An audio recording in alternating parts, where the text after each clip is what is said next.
Este viernes el Vaticano había hecho un fuerte pronunciamiento contra la constituyente de Nicolás Maduro. A través de un comunicado pidió suspenderla.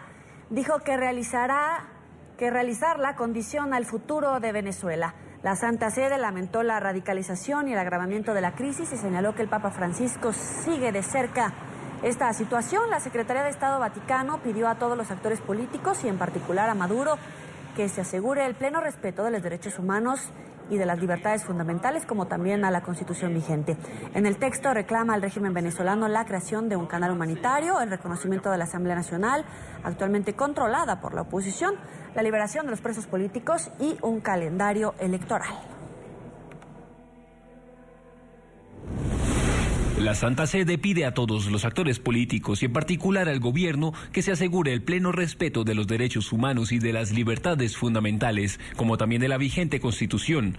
Se eviten o se suspendan las iniciativas en curso como la nueva constituyente, que más que favorecer la reconciliación y la paz, fomentan un clima de tensión y enfrentamiento e hipotecan el futuro.